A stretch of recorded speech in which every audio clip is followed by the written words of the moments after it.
Hey, it's Puneeth, and I want to share two ideas with you today that I have learned from Indira Nooyi. Um, I have been devouring this book for a while now. You can see by the highlights I have here. And the two ideas that I want to share with you are directly from her story. First is her unbelievable luck with men. It's fascinating that she has had the best luck with men when it comes to her granddad, her dad, her younger brother, her husband, her bosses. They've all been extremely supportive, encouraging, and risk taking men. I have always been jealous. There's a bit that I want to read. I was lucky that my father, whom I called Appa, was completely on board. He was always there to take us to any lessons and walked around with a proud smile if we did something well. He told me he never wanted me to have to put my hand out and ask for money from anyone other than my parents.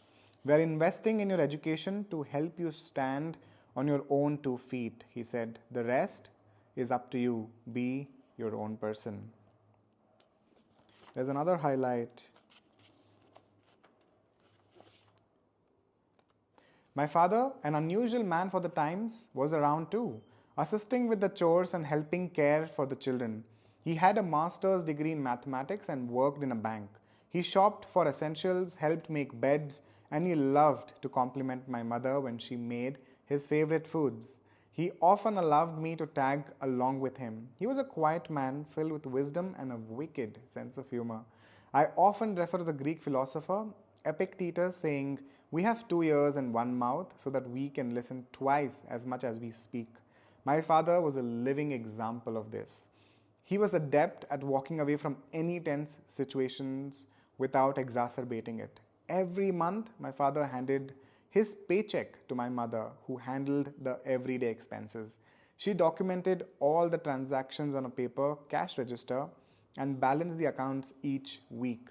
It's a bookkeeping system that she has set up intuitively, and it's still amazing to me that she developed it with no training at all in accounting. This is awesome. Look at her grandfather as well, whom she calls as Tata. He was entirely dedicated to his young grandchildren, introducing us to ever more sophisticated books and ideas, explaining geometry theorems, and pressing for detail and clarity on our school efforts. This is right after her marketing degree. She just got graduated, and this was her point of view. I was a good marketing student looking for a job with a great training program and excellent bosses. And she had a way to filter through excellent bosses. But she has had an amazing luck with men in her life. The second thing that is an insight is she got access to not only libraries very early on, but she found a great deal of love in books and in public speaking. Hear these two stories out. We could go to the local lending library, a one-room structure a few blocks away with unlimited borrowing for a very low fee. But the books had to be returned the next day. This is how I learned to speed read. And another bit was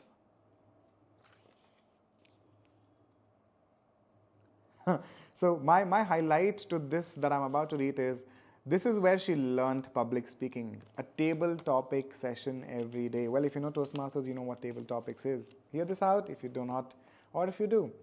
Amma, deeply committed to her learning, added her own tests.